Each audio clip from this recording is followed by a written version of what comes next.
Hi, I'm Theo from Outcasted, and I'm here today with Charlie from Why It Scares Me. So what kind of art do you do? So I'm a musician. So as you said, I'm in a band called Why It Scares Me. It's a two-piece. Both of us have been doing different music projects and live music for probably the best part of a decade, which is really, really cool. So you're in an alternative metal band. Yes. Where do you get your inspiration from? Well, to be honest, I take a lot of my inspiration when writing music from movies. So, for example, at the moment we did a synth-based, so more like electronic-based metal track. We were talking about The Birds by Alfred Hitchcock. A classic. Yeah, and it's actually something that I'd based one of my GCSE art pieces off.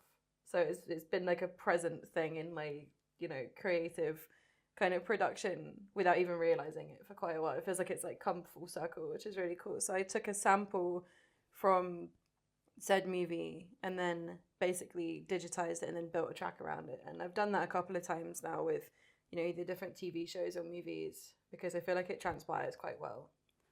So do you think in that sense, like the way you create work and the way you consume other people's work acts kind of in the same process?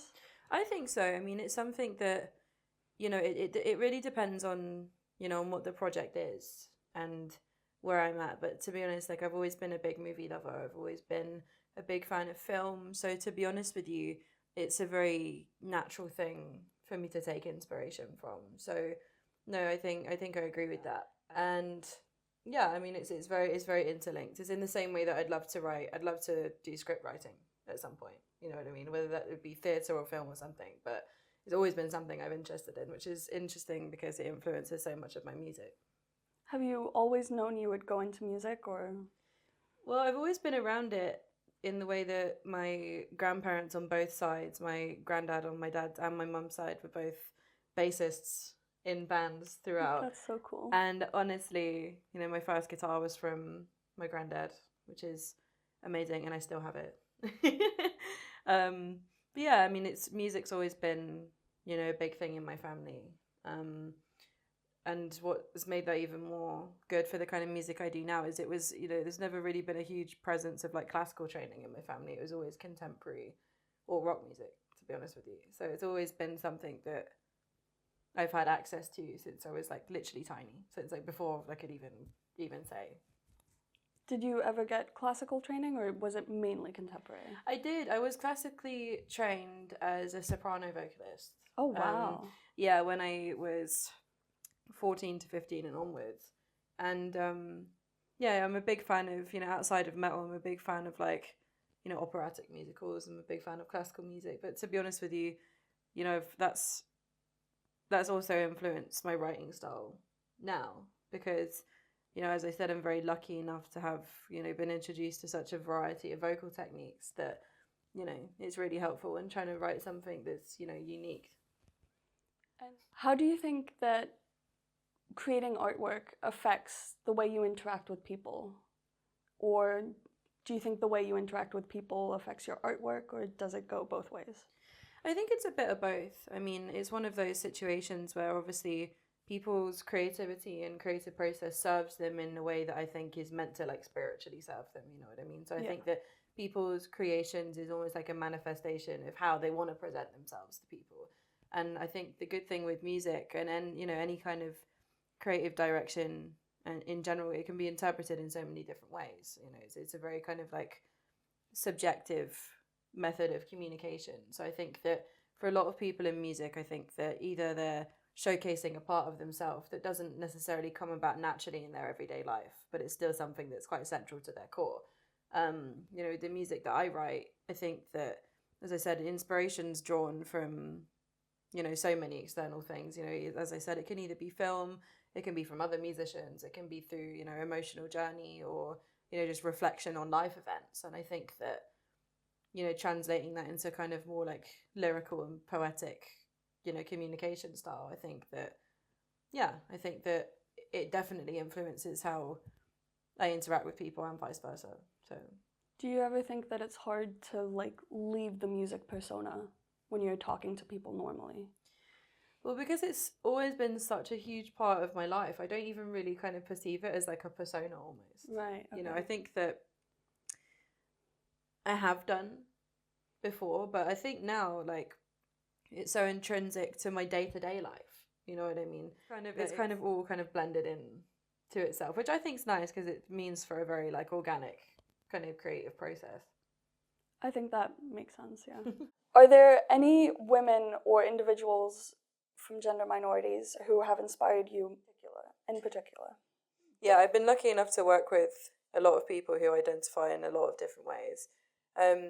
One being the also co-founder of Why It Scares Me, Lou, as a trans femme artist. They've been, really coming into themselves at the same time as coming into themselves creatively and musically, which I think is fantastic. It's almost been like the further along they've got in, accepting, where they stand and how they identify, the further they've come along in their creative drive and motivation to create, if that makes sense. That makes a lot of sense. I can see how that wouldn't necessarily be a parallel journey, but it would be like an intertwining journey. Mm-hmm.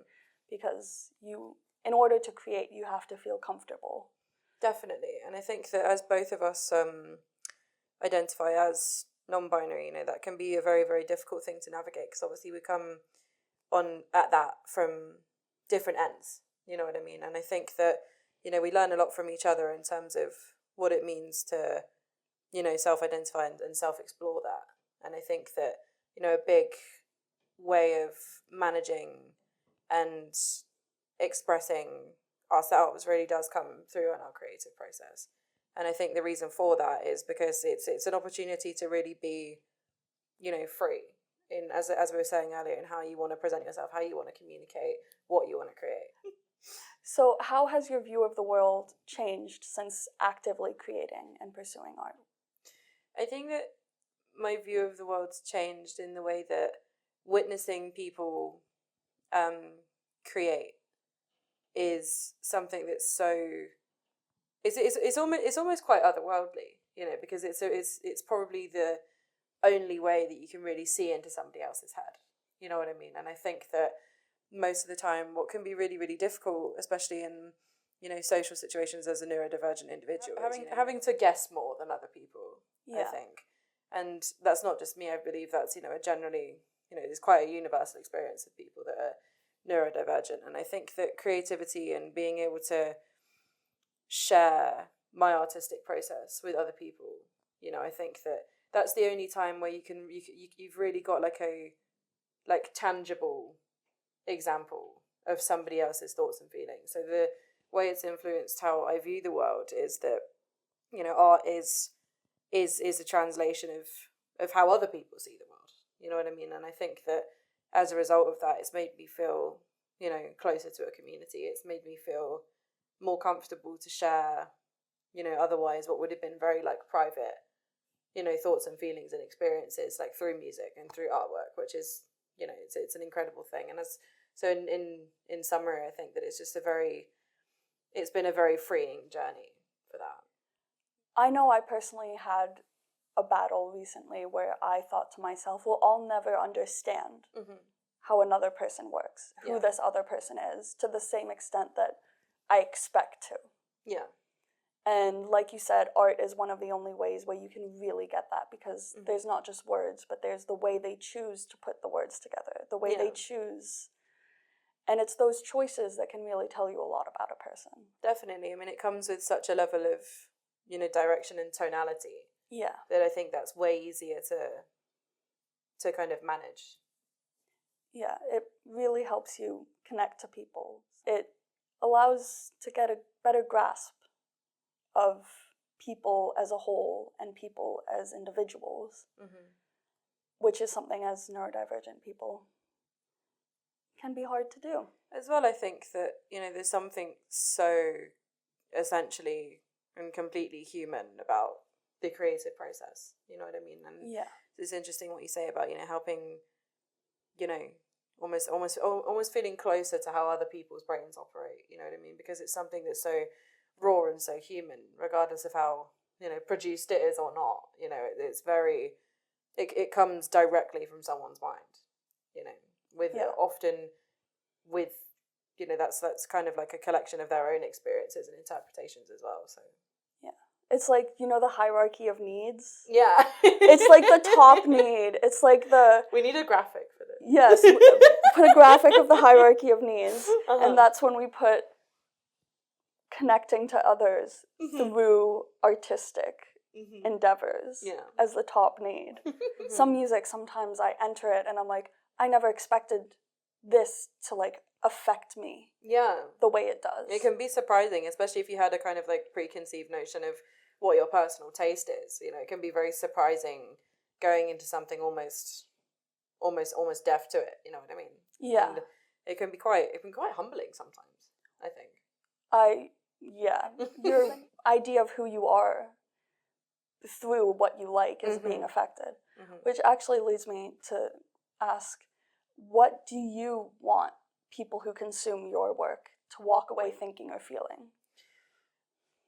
To be honest with you, obviously, because people interpret things in their own way. You know, regardless, I could write a song and it be about topic A, and then somebody could lead away with something with topic B. You know what I mean? And I think that the main thing that I want anybody who, not even just my music specifically, but anybody who consumes any kind of, you know, media or you know, creative project, I just want people to take away from it the fact that, you know, it's so important to be comfortable with yourself, and it's so important to be comfortable to express said self in a way that works for them.